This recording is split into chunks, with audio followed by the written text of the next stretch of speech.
February 4th, 2016. Dhaka, Bangladesh. 2:47 inches the morning.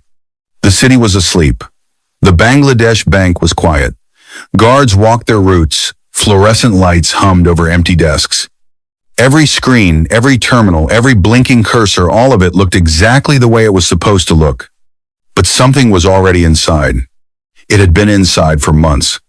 Moving quietly through the network, watching, learning, mapping every system, every protocol, every pathway that connected this building to the largest financial institutions on Earth. Patient in a way that human beings rarely are. Precise in a way that felt almost mechanical. And tonight it was ready. No guns, no masks, no one breaking through a door, just lines of code executing silently in the dark, and somewhere on the other side of the world, nearly $1 billion beginning to move. This is the story of the most sophisticated bank heist in human history, and the most terrifying part isn't how it was done. It's that no one even noticed until a printer jammed. February 5th. Morning. A junior bank official named Zubair, 26 years old, 3 months into the job, was the first person to read the printouts carefully. The printer in the Swift messaging room had been malfunctioning. A technician fixed it, and then the pages started coming through. Transaction records from the night before. Dozens of them, each one authorizing a massive transfer of funds out of Bangladesh Bank's account at the Federal Reserve Bank of New York. Zubair stood in the fluorescent light and read the numbers, then read them again. His hands weren't shaking yet. That would come later. Right now there was just a cold, spreading stillness, the kind that arrives before your brain fully understands what your eyes are seeing. He walked to his supervisor's office, knocked, laid the pages on the desk. His supervisor picked up the phone.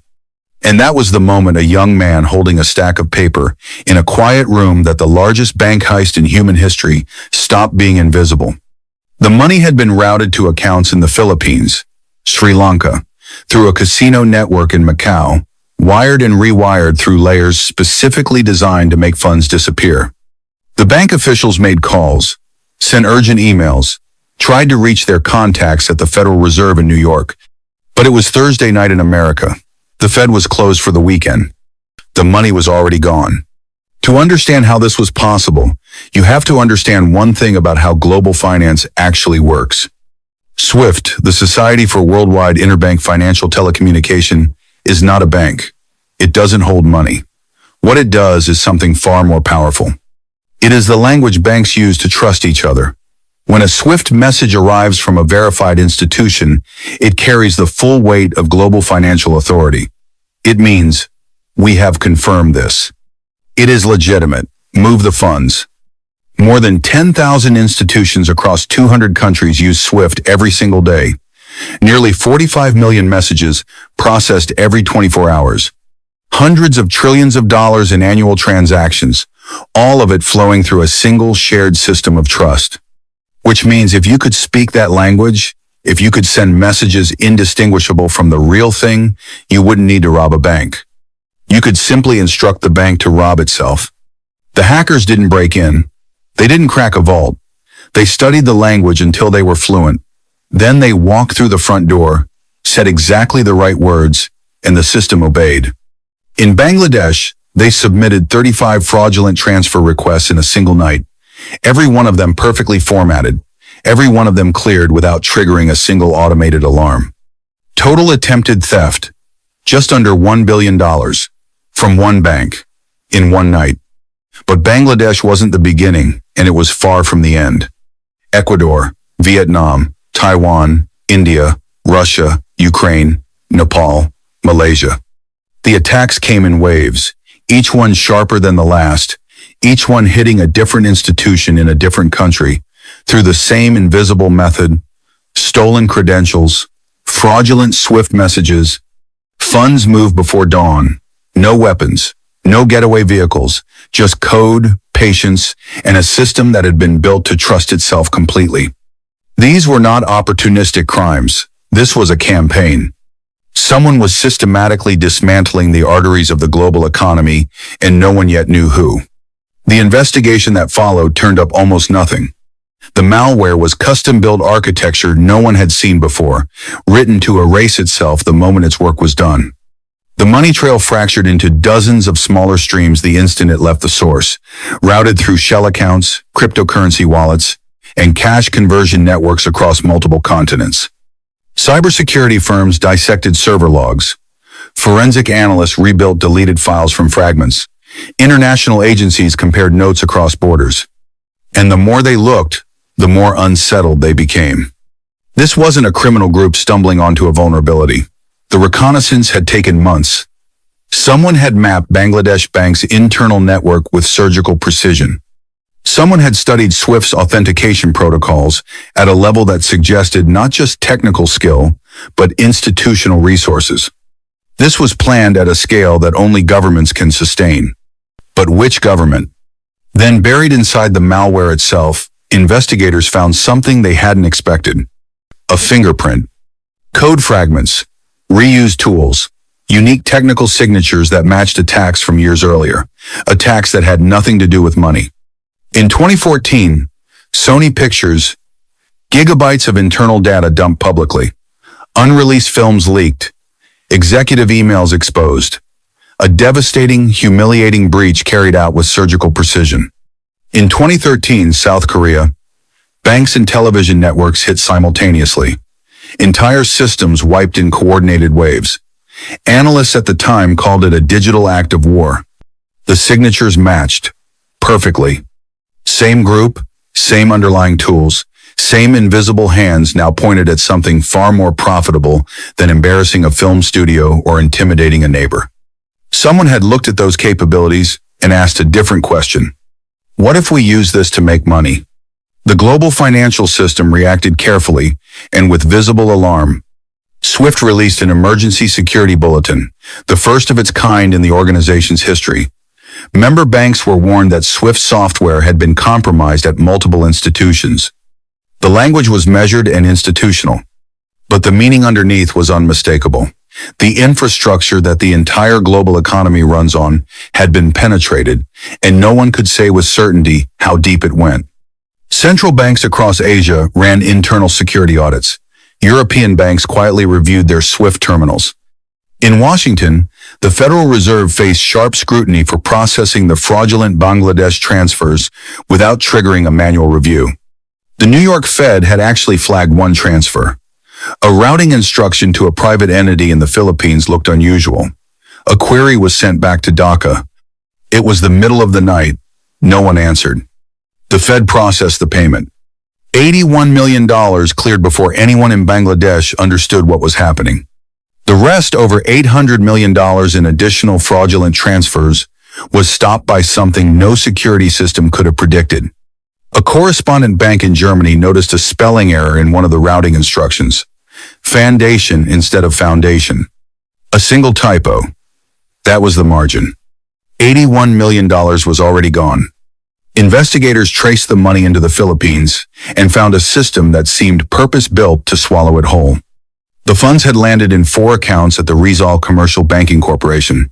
Accounts opened months earlier, dormant, waiting. Within hours of the transfers clearing, withdrawals began. Philippine pesos, casino deposits, gaming floors. Here is how it worked and why casinos were chosen deliberately. Cash deposited at a casino cage became a gaming transaction. It was wagered minimally, just enough to generate legitimate records. Then withdrawn as winnings. Clean on paper, documented, legal. The money had passed through a system that, at the time, was entirely exempt from anti-money laundering reporting requirements. By the time investigators understood the mechanism, the funds were already fragmented across Macau, converted, and gone. A Philippine Senate investigation revealed negligence, possible complicity, and a laundering infrastructure so precisely constructed it could only have been designed with this exact operation in mind. Meanwhile, the digital forensic trail pointed somewhere that stopped every investigator cold. North Korea. The reaction, initially, was disbelief. North Korea? A country where ordinary citizens had no internet access? A regime whose primary global profile was missile tests and state propaganda? That country had built a cybercrime operation sophisticated enough to rob central banks across multiple continents. It seemed almost too improbable to take seriously. Some analysts pushed back. The cash-out operation, the casino network, the layered conversions, the speed of the laundering pointed to organized crime syndicates, not state military units. The two didn't usually work together. Others focused on the internal access. The reconnaissance of Bangladesh Bank had been too precise. Someone on the inside had either been compromised or recruited. The attack required human intelligence, not just technical capability. Others pointed to Russia, whose own agencies had demonstrated similar infrastructure against Ukrainian targets. And some researchers argued it was all of the above. A state-sponsored operation executed in partnership with transnational criminal networks, each side contributing what the other lacked. Every theory had evidence, none was complete. Then in 2018, the U.S.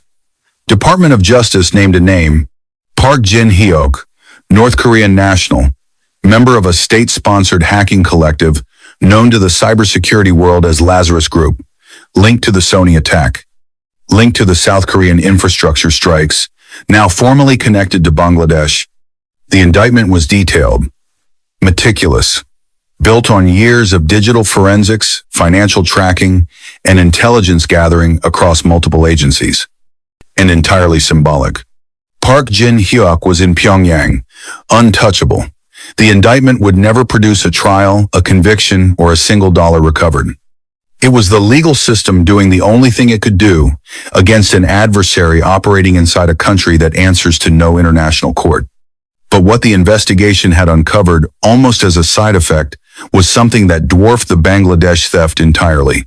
Bangladesh was not a crime of opportunity. It was a proof of concept. Lazarus Group had not slowed down after February 2016. They had accelerated, refined, expanded. The targets shifted from central banks to cryptocurrency exchanges, less regulated, faster to liquidate, harder to freeze. By 2023, investigators estimated North Korean hackers had stolen over $3 billion in cryptocurrency alone. In a single attack in March 2022, they drained the Ronin network, the blockchain infrastructure behind the game Axie Infinity, of $625 million. 2 transactions. 6 days before anyone noticed. Horizon Bridge, Atomic Wallet, South Korean exchanges, Japanese platforms, American crypto firms. Each attack different on the surface, identical underneath. And then came the number that reframed everything. North Korea's total annual export revenue, the entire visible economy of the country, is estimated at roughly $300 million. They were stealing more than that every year. The cyber program was not a supplementary revenue stream. It was not a side operation. It was a primary engine of state finance, and it was funding something specific. United Nations investigators documented it directly. Stolen cryptocurrency funds were being routed into North Korea's weapons development programs, ballistic missile components, nuclear warhead research, all of it partially financed by money taken from exchanges, wallets, and gaming platforms around the world. The sanctions regime, the primary tool the international community uses to restrain the North Korean weapons program, had been quietly circumvented, not broken, not challenged. Simply routed around through a financial attack surface that no one had thought to defend. Every stolen dollar was a sanctions dollar recovered. Every successful hack was a weapons program payment. The connection between a fraudulent SWIFT message in Dhaka and a missile launch over the Pacific was not theoretical. It was a line item. In March 2022, the operation reached its peak. Axie Infinity was one of the most played blockchain games in the world, particularly across Southeast Asia, where millions of people had built genuine livelihoods, earning cryptocurrency through gameplay. The Ronin network was its financial backbone, a bridge that moved funds in and out of the game's ecosystem. Lazarus Group had been inside it for months before they moved. They had compromised the private cryptographic keys belonging to the network's transaction validators, the digital equivalent of stealing the combinations to every vault simultaneously. With those keys, they could authorize transfers as if they were the network itself. On March 23rd, they executed $625 million. drained in 2 transactions. The theft went undetected for 6 days, discovered only when a user attempted a routine withdrawal and found the reserves empty. By then, the funds had already been broken into thousands of microtransactions, routed through mixers, scattered across blockchain networks on multiple continents. Treasury sanctions followed within weeks. They recovered less than $30 million. The rest vanished into the same architecture that had been perfected since a printer jammed in Bangladesh 6 years earlier. The human cost never received the same coverage as the technical details. In Dhaka, the $81 million loss triggered a constitutional crisis. The central bank governor resigned. Parliamentary investigations consumed years. The country's foreign currency, reserves the financial bedrock of a developing economy, had been violated in full public view. The damage to institutional confidence outlasted the damage to the balance sheet. In Southeast Asia, the Axie Infinity collapse was personal in a way that a central bank breach never quite is. One player, a former factory worker in the Philippines named Ramon, had left his job to play Axie Infinity full-time. The math had made sense. He was earning more through the game than he ever had on the factory floor. He had invested the equivalent of 4 months' wages. He had built something that felt, for the first time, like a future. When the network collapsed and the token value fell by over 90% in the weeks following the hack, it was gone. All of it. He went back to the factory. He never spoke publicly about it. But his story was not unique.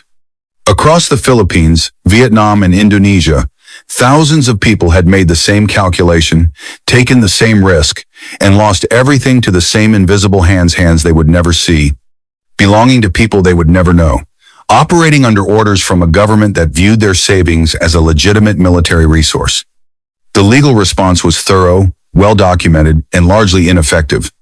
Multiple North Korean nationals were indicted by the U.S. Department of Justice. None will ever stand trial. Philippine officials implicated in the laundering were investigated. Some charged, outcomes mixed. The casino loophole was eventually closed years after it was exploited. SWIFT's customer security program was implemented across member institutions years after it should have existed. A new industry emerged from the wreckage. Blockchain analytics firms, Chainalysis, Elliptic, TRM Labs, built entire businesses around tracking stolen cryptocurrency in real time, following North Korean funds through the blockchain like digital bloodhounds. They recovered fractions. The rest remained in motion, layered, converted, waiting. Here is the question that no investigator, regulator, or government official has yet answered satisfactorily. The global financial system is built on trust. Not gold, not physical currency, trust. The shared agreement that a number on a screen means something real, that a message from a verified institution can be acted upon, that the infrastructure connecting 10,000 banks across 200 countries is too large and too complex to be fundamentally deceived. Bangladesh didn't just expose a vulnerability. It proved that the trust itself could be weaponized. That a group of people with keyboards, patience, and state resources could learn to speak the language of global finance fluently enough to make the system betray itself and do it again and again. Across a decade, across dozens of countries, across every new financial technology that emerged to replace the ones they had already compromised. Lazarus Group is still operating. The funds are still moving. The weapons program is still being financed. New targets are being studied right now, mapped with the same patience, the same precision, the same invisible methodology that has never once been stopped before it executed. The $5 billion was never the point. The point was the proof. And the proof has been delivered, repeatedly, to a world that keeps being surprised by it. Which leaves only one question, the one that should keep every person who uses a bank, an exchange, or a digital wallet quietly unsettled. If they have done all of this openly, for a decade, without being stopped, what are they inside right now that we haven't found yet?